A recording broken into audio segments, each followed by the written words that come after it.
సాయంత్రం 6 గంటల టైం ఈతావాహ్ జిల్లాలోని ఊస్రాహర్ పోలీస్ స్టేషన్కు ఒక రైతు వచ్చాడు.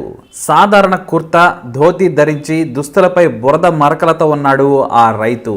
స్టేషన్లోకి రాగానే అక్కడ పోలీస్ స్టేషన్లు ఎవరు నువ్వు అని అడిగారు. అయ్యా, నా గేదె తప్పిపోయింది అని చెబుతూనే లోపలికి వచ్చేస్తున్నాడు ఆ మురికి బట్టలతో ఉన్న రైతు.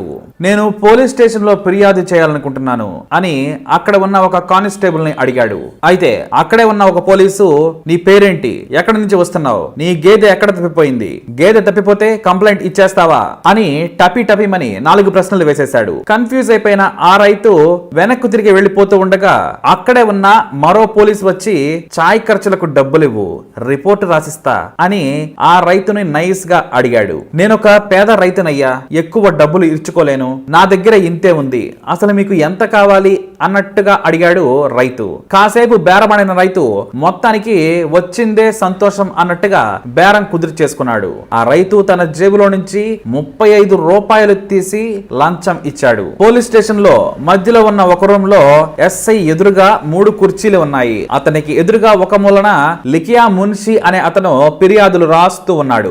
అక్కడే కూర్చున్న అతను ఆ రైతు ఫిర్యాదును కూడా రాసేశాడు. అంతే, నువ్వు సంతకం చేస్తావా లేక వేలిముద్ర వేస్తావా అని కాస్తంత వెటకారంగా నవ్వుతూ అడిగాడు ఆ పోలీసు. అతను అన్నదానికి చుట్టుపక్కల ఉన్న పోలీసులు కూడా పక్కున నవ్వారు.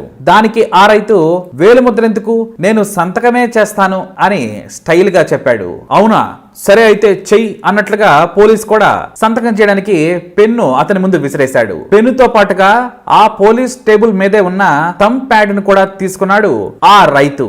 అంతే, కాస్తంత సీరియస్ గా ఆ పోలీసు, సంతకం చేయడానికి పెన్ను చాలదా, థంబ్ ప్యాడ్ ఎందుకు అని అడిగాడు. అయినా సరే ఆ రైతు మౌనంగా ఉన్నాడు. ఓహో, సంతకం చేయడం నీకు రాదనుకుంటా, దానికి పెన్ను సరిపోతుంది, అది నీకు తెలియదనుకుంటా అని మరోసారి జోకేసి ఆయనకు ఆయనే నవ్వుకున్నాడు. అయినా సరే ఆ రైటర్ మాటలు రైతు ఏమాత్రం వినిపించుకోలేదు. సదరు ఎఫ్ఐఆర్ కాగితాలపై సంతకం చేసేశాడు. చౌదరి చరణ్ సింగ్ అని స్టైల్ గా రైతు సంతకం పెట్టాడు. వెంటనే తన జేబులో ఉన్న సీల్ కూడా తీశాడు. థంబ్ ప్యాడ్ పై బలంగా గుద్ది ఆ అచ్చును యాజ్ ఇట్ ఈజ్ గా ఆ కాగితాలపై గుద్దాడు. ఆ పేపర్ ని పోలీస్ ముందు పెట్టాడు. అంతే, ఆ ముద్ర చూసి ఆ సంతకం చూసి ఉలిక్కి పడ్డాడు ఆ రైటర్. అవును మరి, ఆ ప్రింట్ ఏంటో తెలుసా? ప్రైమ్ మినిస్టర్ ఆఫ్ ఇండియా అని. ఒక్కసారిగా స్టేషన్ మొత్తం కంగారు పడిపోయింది. ఎవరు ఎక్కడ ఏం చేస్తున్నారో కూడా ఎవరికి అర్థం కాలేదు. అసలు నమ్మాలో లేదో కూడా తెలియలేదు. అవును మరి, వచ్చింది దేశ ప్రైమ్ మినిస్టర్. ఆ ముద్రను చూసి రైటర్ తో పాటు పోలీస్ స్టేషన్ లో ఉన్న సిబ్బంది అంతా కూడా ఆ హఠాత్ పరిణామానికి నిశ్చేష్టులయ్యారు. పోలీస్ ఇన్స్పెక్టర్ తో పాటు ఇతర సిబ్బందికి కూడా ఏం జరుగుతుందో కొంతసేపు అర్థం కాలేదు. అవును, ఈ సంఘటన 1979వ సంవత్సరంలో జరిగింది. ఏకంగా ప్రధానమంత్రి ఒక పోలీస్ స్టేషన్ కి వెళ్లి సాధారణ రైతుల ఏం జరుగుతుందో గమనించాడు. ప్రధానమంత్రి వచ్చినట్టు తెలుసుకున్న పోలీసులు ఎంతో హడావుడి చేశారు. అప్పటికే కొంత దూరంలో ఆగి ఉన్న ప్రధాని Chaudhary Charan Singh convoy police station కు రానే వచ్చేసింది. మరుక్షణంలో ఆయన పోలీస్ స్టేషన్ లో ఉన్న అందరినీ తీసి పారేశారు. స్థానికంగా రైతులు ఫిర్యాదు చేయడంతో వారి సమస్యను పరిష్కరించేందుకు స్వయంగా చరణ్ సింగే రంగంలోకి దిగి అలా రైతు వేషంలో దుస్తులకు బురద పూసుకొని వచ్చి రైతులా నటిస్తూ పోలీసుల భాగవతాన్ని బయట పెట్టారు.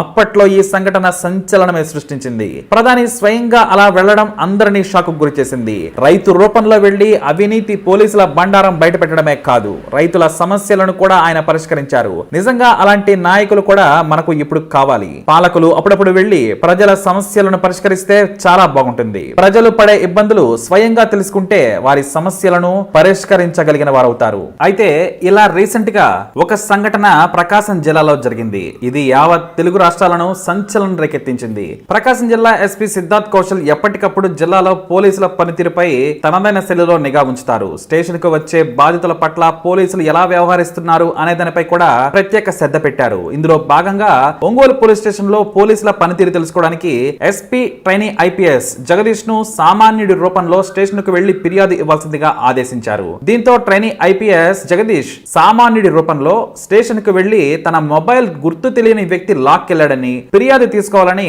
పోలీసులను కోరడం జరిగింది. కానీ పోలీసులు స్పందించలేదు. సిఐ వచ్చిన తర్వాత చూద్దాం, వెళ్లి సాయంత్రం రా, అసలు ఏం జరిగింది, సీసీటీవీ పరిశీలిస్తాము, అక్కడ గాని తేడా జరిగితే నీ అంతు చూసేస్తాము అన్నట్లుగా కాస్త నిర్లక్ష్యం వహించడం జరిగింది. ఇక ఐపీఎస్ జగదీష్ బ్రతిమిలాడి బతిమలాడడంతో ఫిర్యాదు తీసుకున్న కానిస్టేబుల్ రైటర్ వద్దకు పంపించారు. ఫిర్యాదు కాపీ ఇవ్వాల్సిందిగా రైటర్ను కోరగా సిఐ వచ్చిన తర్వాత ఆలోచించి ఇస్తామంటూ నిర్లక్ష్యంగా సమాధానం చెప్పారు. కనీసం ఫిర్యాదు ఇచ్చినట్టు రసీదైనా ఇవ్వాలని మఫ్తీలో ఉన్న ట్రైనీ ఐపీఎస్ కోరారు. కానీ అది కూడా ఇవ్వలేదు. రసీదు ఎందుకు ఇవ్వరు అని గట్టిగా ప్రశ్నించగా పోయిన ఫోన్ కు సంబంధించిన IMEI నంబర్ తో పాటు ఫోన్ నీదే అని చెప్పేందుకు ఆధారాలు తీసుకుని రా అంటూ రివర్స్ లో మాట్లాడటం జరిగింది.